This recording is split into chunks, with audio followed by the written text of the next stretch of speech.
Bismillahirrahmanirrahim. Assalamualaikum warahmatullahi wabarakatuh. Jadi hari ini mau menceritakan suatu kisah. Kisahnya ini asalnya dari Jawa Tengah, yang mana dari seorang wanita. Tokoh utama di sini tuh adalah seorang ibu-ibu yang usianya kurang lebih 50 tahunan, dan kebetulan ibu ini tuh tinggalnya di Jawa Tengah. Untuk kotanya saya kasih inisial aja ya, kotanya tuh depannya itu kota P gitu, karena ini tuh kayak aib banget maksudnya tuh. Tapi saya di sini saya akan tidak menyebutkan nama aslinya gitu. Awalnya dari ibu-ibu yang berusia 50 tahunan ini. Di usianya yang 50 tahun ini, wajah dari fisik, postur tubuhnya itu tuh nggak sepadan gitu. Ibaratnya gini, di umurnya beliau yang 50 tahunan ini, 50 tahun ke atas ya, dengan wajah yang sangat keriput, lalu banyak, pokoknya seluruh wajahnya kayak udah kayak nenek-nenek banget gitu. Padahal 50 tahun kan seharusnya nggak seperti itu gitu. Tapi juga nggak tahu juga ya, mungkin karena beliau yang ini sakit, dan sakitnya tuh yang udah benar-benar parah. Sakitnya tuh benar-benar parah sampai beliau ini nggak bisa kemana-mana gitu. Mungkin bisa jadi karena faktor, karena beliaunya sakit akhirnya berpengaruh ke fisiknya, itu yang mungkin terlihat lebih tua, renta gitu. Setelah dilihat, ternyata ibunya sakit yang parah itu berasal dari belakang, atau tepatnya itu di punggungnya, yang benar-benar kalau kita jenguk atau kita mau jenguk pun itu baunya itu udah kecium banget, yang nggak enak banget, karena lukanya itu udah kayak ada lobang gitu, habis itu bercampur darah, mungkin udah iritasi atau infeksi gitu ya, sampai udah berdarah dan juga bernanah. Mungkin asalnya dari situ, baunya itu sangat bau banget. Ternyata yang bikin geli banget, maksudnya yang bikin kita sebagai orang biasa ya itu ngerasa kayak jijik banget tuh, karena dari lukanya itu sampai keluar hewan kecil-kecil. Kalian pastilah, apa sih hewan apa sih yang kalau misalnya udah bau, ada nanah, darah, terus habis itu keluar hewan kecil-kecilnya itu? Iya, itu belatung. Bayangin, sampai ada belatung yang keluar dari lukanya itu. Dan lukanya itu bukan yang besar gitu ya. Sebenarnya itu awal lukanya itu, ini kata menantunya ya. Jadi menantunya tuh cerita gitu. Itu sebenarnya lukanya tuh kecil, lalu menganga akhirnya menjadi seperti itu ya, kurang lebih mungkin 1-2 jari lah, 2 jari. Akhirnya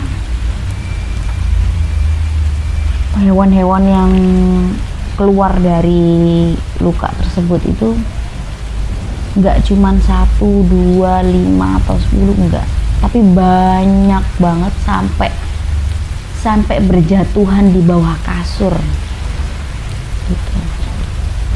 Ya bener-bener ibunya udah nggak bisa kemana-mana, namanya juga sakitnya di punggung, yang nggak bisa kemana-mana. Akhirnya beberapa hari kemudian beliaunya meninggal. Setelah parah seperti itu, beliaunya meninggal. Ada beberapa tetangga beliau itu yang melengkapi cerita ini ya.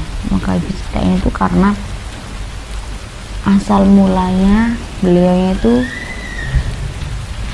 seperti ibu biasa. Dan beliau ini janda. janda ditinggal suaminya meninggal.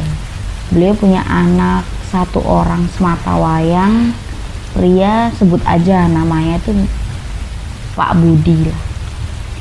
Pak Budi ini menikah dengan Bu Siti. Jadi Pak Budi ini anaknya Bu Reno. Maaf, bukan Bu Reno, Bu Retno ya, Bu Retno. Jadi si Bu Retno ini punya anak 1 sematawayang namanya Pak Budi yang menikah dengan Bu Siti, gitu. Mbak Siti lah, karena pada waktu itu umurnya sekitar masih 30 tahunan gitu. Lalu mereka berdua, anak sematawayangnya itu menikah punya anak 1. Nah, karena si anaknya si Budinya ini tuh kerja di Jakarta dan istrinya itu tinggal sama Bu Retno, Mbak Siti ini tinggal sama Bu Retno, ya mau nggak mau kalau anak namanya, kalau udah punya anak pasti kalau dalam agama Islam kan wajib namanya akikah kan. Sedangkan akikah itu kan hukumnya wajib, ya kan. Kalau anak perempuan berarti kambingnya 1, tapi kalau misalnya anaknya laki-laki berarti kambingnya 2 gitu. Secara kebetulan, bukan secara kebetulan maksudnya, ternyata anak cucunya Bu Retno kan berarti itu lahir dan berjenis kelamin laki-laki. Ya udah, nggak ada masalah sama sekali. Ternyata udah mau diakikah, si Budi ini, si Mas Budi ini udah niat mau mengakikahkan anaknya. Pada waktu itu tuh beliau tuh Pak Mas Budinya ini bilang ke ibunya, minta tolong gitu, Bu. Istilahnya Mas Budi ini ngomong kayak gini, Bu, kula nyuwun tolong, saya minta tolong untuk diuruskan akikahnya gitu. Maksudnya untuk dibelikan kambingnya gitu kan. Karena ya istrinya tuh sibuk, istrinya itu kebetulan kerja, ya punya pekerjaan, jadi sibuk dengan pekerjaannya. Ibaratnya mungkin Mas Budi ini cuma minta tolong aja dibelikan kambing gitu kan, supaya dan diuruskan misalnya kayak masaknya, atau nanti kalau misalnya ada yang rewang-rewang gitu kan, biasanya kalau di desa-desa kan ada kayak rewang-rewang gitu kan. Akhirnya ibunya ini seneng gitu, ibunya itu seneng dikasih tanggung jawab gitu, dikasih pesan sama anaknya seperti itu. Akhirnya ibunya beli, dan pada waktu itu ibunya udah beli kambing 2, tapi kambingnya ini tuh nggak langsung dibuat akikah, enggak. Ternyata ibunya ini beli kambing jantan dan betina, 1 pasang lah ibaratnya. Sama ibunya itu digembala dulu, dan anaknya itu nggak tahu niat ibunya menggembala tuh. Mungkin pikirannya tuh mungkin biar agak gedean, atau mungkin biar awalnya ibunya waktu si Pak Mas Budinya ini ngomong, loh Bu, kok belum diakikah gitu, karena emang udah ada 1 bulanan lebih, ya udah lama lah ibaratnya, kok nggak langsung gitu. Kata ibunya itu ya wes tole engko ya mbok akikoh nih gitu kan. Maksudnya tuh ya udahlah, nanti juga bakalan ibu buat akikah gitu kan. Akhirnya si anak ini ya udahlah gitu kan, karena anaknya ini posisinya udah nggak satu rumah kan, udah kerja di Jakarta, jadi cuma ngontrol aja. Sedangkan menantunya atau istrinya Mas Budi ini, menantunya Bu Retno ini ya ndak enak gitu, maksudnya nggak enak buat minta terus ke ibunya, Bu kok nggak daging, karena ya gimana sih namanya menantu sama mertua gitu. Apalagi kebetulan Bu Retno ini orangnya itu kayak agak keras kepala dan egois banget. Ya udah, akhirnya udah berjalan sampai kambingnya ini itu hamil gitu. Hamil, berkembang jadi punya banyak kambing, ada mungkin ya pokoknya banyak lah gitu. Itu sampai seperti itu. Tapi sebelumnya itu si Mas Budi ini udah berkali-kali gitu ngingetin ibunya buat akikah misalnya cucunya gitu. sampai pada akhirnya ini adalah sebabnya di sini kenapa Ibu Retno itu sakit sampai seperti itu. Jadi pada suatu sore itu si Ibu Retno ini lagi menggiring kambingnya akan masuk, ya udah habis dilepas gitu, udah habis kayak dingon gitu. Dingon itu ibaratnya kita ajak ke ladang rumput terus si kambing itu makan di sana, itulah istilahnya seperti itu. Akhirnya pada sore hari digiring kan kambing ini buat masuk ke kandangnya gitu. Tiba-tiba ada satu kambing yang ukurannya tuh lumayan dewasa, gede lah gitu, lumayan dewasa gitu. Itu menyeruduk si Bu Retno ini dari belakang. Sampai Bu Retno ini sampai terjungkal, darahnya tuh banyak banget. Mungkin karena kena tanduknya dan kena bagian punggung ya gitu. Bagian punggung kan rawan banget gitu. Akhirnya Bu Retno ini teriak-teriak gitu. Ini dari narasumber tetangga ya yang cerita tentang kejadian si Bu Retno-nya ini terseruduk gitu kan. Akhirnya waktu dilihat ya mengucur darah banyak banget dari belakang itu.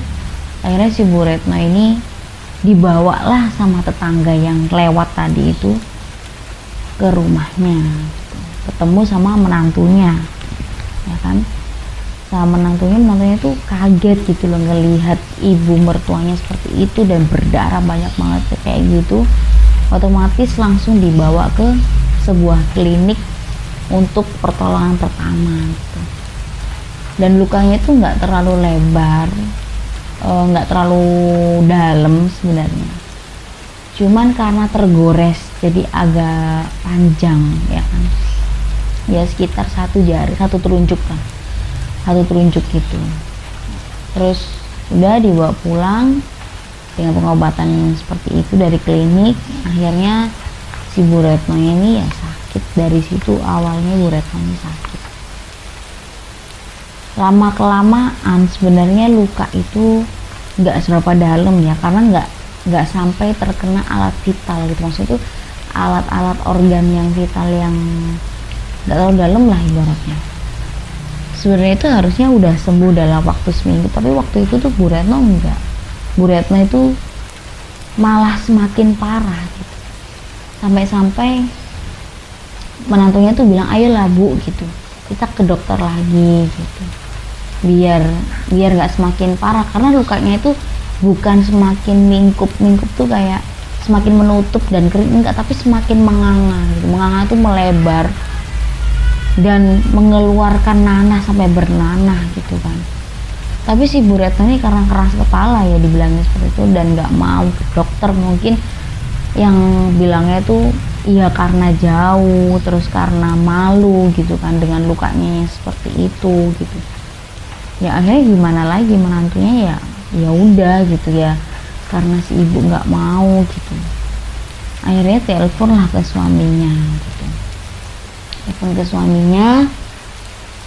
Lalu suaminya itu setelah mengetahui kabar dari ibunya yang punya, maksudnya luka dari ibunya yang seperti itu gitu, langsunglah pulang.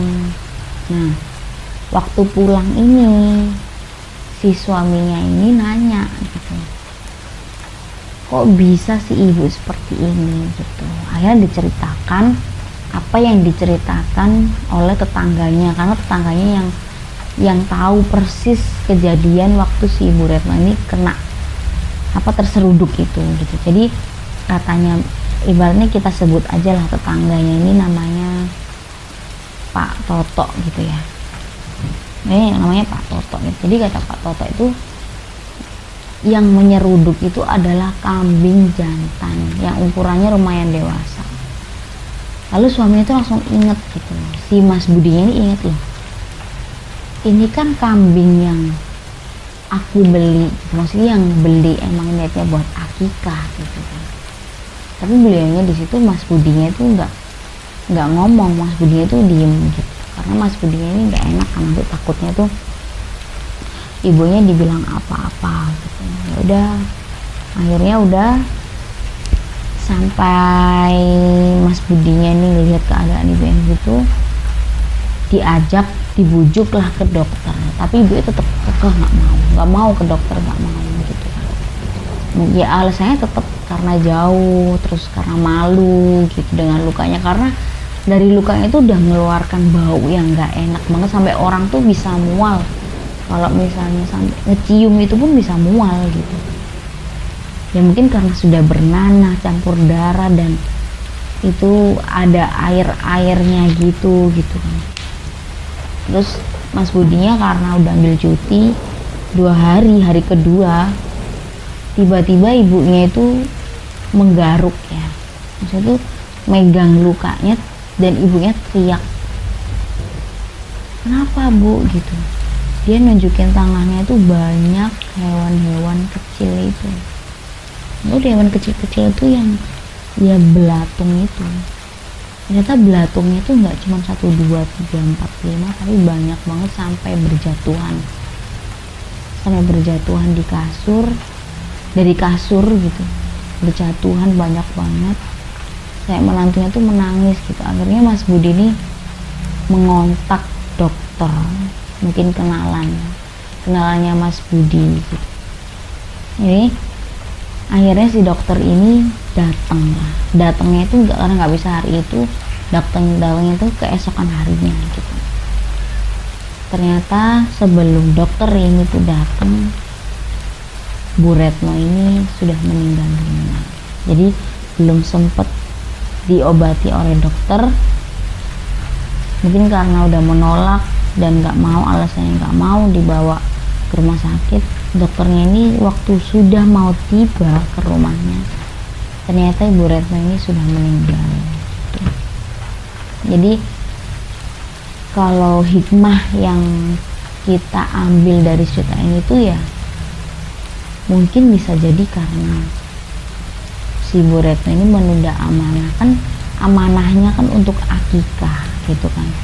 Setelah hewannya ini tuh sampai berkembang biak, jadi banyak, jadi berkembang gitu, nggak segera dilaksanakan amanahnya, ya sudah gitu. Akhirnya ya mungkin ini adalah satu balasan dari Allah gitu ya, buat Bu Retno itu, buat kita juga ya. Ini juga sebagai pengingat kita juga gitu, kalau misalnya kita mendapatkan suatu amanah, apalagi amanahnya itu berketerkaitan dengan syariat, itu sesegera mungkin lah dilaksanakan gitu ya. Mungkin cukup sekian cerita dari kisah belatung yang keluar dari punggung seorang ibu, seorang wanita. Makasih yang udah dengerin cerita ini dari awal sampai akhir. Kita ambil aja hikmahnya. Kalau kalian suka bisa di-share ke teman-teman kalian, atau mungkin ya terserah lah gitu. Pokoknya saya ucapkan terima kasih.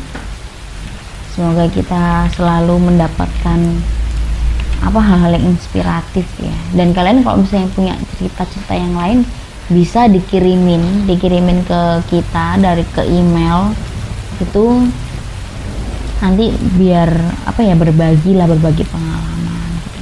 Kita juga kalau narasumbernya nggak mau disebutkan, bisalah kita alihkan dengan nama yang lain atau tempat yang lain gitu. Makasih. Wassalamualaikum warahmatullahi wabarakatuh.